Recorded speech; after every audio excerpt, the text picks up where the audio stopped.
Assalamualaikum warahmatullahi wabarakatuh. Alhamdulillah, berjumpa kembali di pembelajaran tematik kelas 5. Sebelum kita mulai, mari bersama-sama kita membaca basmalah. Bismillahirrahmanirrahim. Teman-teman, hari ini kita akan mempelajari tema 5A dengan muatan pelajaran IPA. Teman-teman bisa menyiapkan buku PBT-nya. Ya, untuk buku paket sudah kita bahas di sekolah. Nah, sekarang adalah untuk buku teks pendalaman materinya atau pendalaman buku teks tematik. Teman-teman disiapkan, maaf ya, bukunya warna hijau. Jadi, nyatu dengan background-nya. Disiapkan buku PBT-nya dan dibuka halaman 16, maaf. Yuk, kita pelajari bersama-sama. Di halaman 16 ini adalah sistem gerak avertebrata. Sudah kita bahas ya di sekolah. Avertebrata adalah hewan yang tidak memiliki tulang belakang. Ya, betul. Nah, sedangkan hewan bertulang belakang itu disebutnya dengan vertebrata tanpa huruf A. Ya, kalau ada huruf A itu berarti tidak. Avertebrata berarti tidak memiliki tulang belakang. Coba kita lihat gambar rangka di sini. Ini ada gambar rangka ular ya. Sistem gerak hewan avertebrata. Hewan menurut jenisnya dapat dibedakan menjadi dua, yaitu hewan yang bertulang belakang, vertebrata, dan hewan yang tidak memiliki tulang belakang, avertebrata. Walaupun hewan tersebut bergerak dengan cara berbeda satu sama lain, tetapi sistem gerak yang terdapat pada kedua kelompok hewan ini memiliki fungsi yang sama, yaitu berhubungan dengan bentuk rangka dan tubuh hewan. Hewan avertebrata adalah hewan yang tidak mempunyai tulang belakang. Hewan avertebrata tidak mempunyai endoskeleton dan tidak mempunyai dinding sel. Secara umum, tubuh hewan avertebrata dibagi menjadi bagian kepala, kemudian bagian dada atau badan, dan bagian perut. Salah satu contoh hewan avertebrata adalah ular. Ular bergerak dengan cara merayap atau melata. Bentuk tulang ular terdiri dari tengkorak, tulang badan, dan tulang ekor. Pada tulang badan terdiri atas ratusan ruas-ruas tulang belakang. Hal ini yang menyebabkan ular bergerak dengan cara meliuk-liukkan badannya dengan cepat. Nah, ini untuk pembahasan materinya kita sudah bahas ya teman-teman. Nah, sekarang kita isi saja nih untuk pilihan jawaban yang tepat. Kita lihat di sini.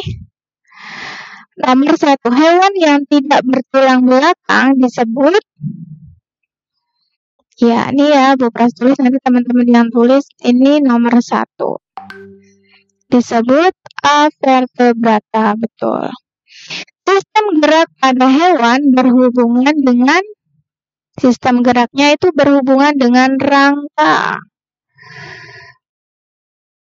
Rangka dalam disebut endoskeleton. Di rangka dalam ya. 4. Titik-titik adalah hewan avertebrata. Nah, teman-teman tinggal 2, silahkan dipilih ya. Masuk kemana?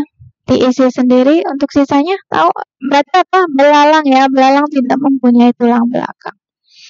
Ular bergerak dengan cara meliukkan, tinggal 1 ya, badan. Insya Allah gampang ya teman-teman. Kalau itu lanjut ke halaman 18. Dibuka halaman 18, ini adalah muatan pelajaran bahasa Indonesia. Maaf. Ya, bahasa Indonesia teman-teman. Nanti silahkan diisi ya. Mari kita coba lihat, sudah dibaca ya sebelumnya. kita bahas di sini untuk pembahasannya ada bacaan semut dan kepompong. Nah, teman-teman jangan lupa dibaca terlebih dahulu bacaan di sini. Semut dan kepompong. Di sebuah hutan hidup berbagai binatang. Nah, tentukan ya kalimat utamanya ya. Saat itu hutan dilanda badai besar.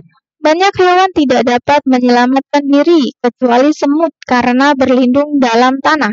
Semut berjalan keluar tanah.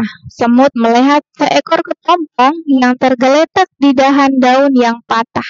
Semut berkata, "Alangkah tidak enak menjadi kepompong, terkurung dan tidak dapat kemana-mana. Coba lihat aku bisa pergi kemana aku suka." Semut mengulang perkataannya itu pada hewan lain yang ditemuinya. Nah, di sini teman-teman, ini termasuk paragraf apa? Kalau mau mencari tahu itu paragraf apa, temukan kalimat utama. Nah, misalkan di sebuah hutan hidup berbagai binatang, berarti ini deduktif. Deduktif ya. Kemudian paragraf kedua, suatu hari semut berjalan di atas jalan yang berlumpur. Semut tidak menyadarinya. Semakin lama semut semakin tenggelam dalam lumpur. "Tolong, tolong!" teriak semut meminta pertolongan. Tiba-tiba dilihat kupu-kupu terbang di dekatnya.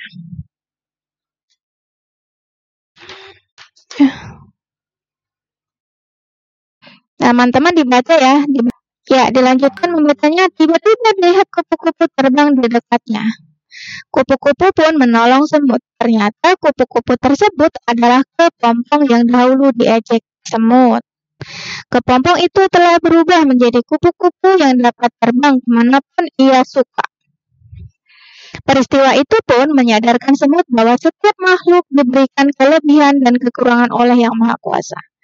Nah, di sini teman-teman ada pertanyaan, itu udah bukan jawab ya.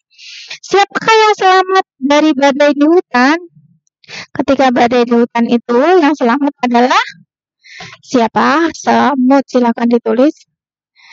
Semut boleh langsung ditulis di sini ya, karena tempatnya muat.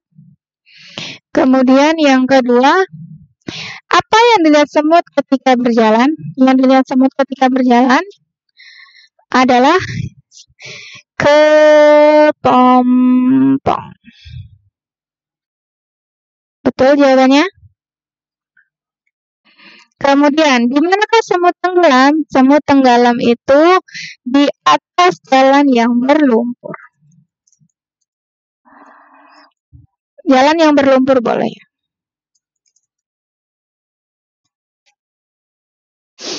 Apa yang dilakukan semut ketika tenggelam? Meminta tolong. Kemudian, siapa yang menolong semut? Yang menolong semut adalah kupu-kupu. Nah, cerita ini termasuk ke dalam fabel atau cerita binatang. Ya, baik teman-teman. Pertemuan kita kali ini cukup dulu sampai di sini, yaitu muatan IPA dan bahasa Indonesia saja dulu. Insya Allah disambung di pertemuan berikutnya. Sebelum kita tutup, mari bersama-sama kita membaca hamdalah. Alhamdulillahirabbil alamin. Mohon maaf lahir batin. Sampai jumpa di pertemuan selanjutnya. Wassalamualaikum warahmatullahi wabarakatuh.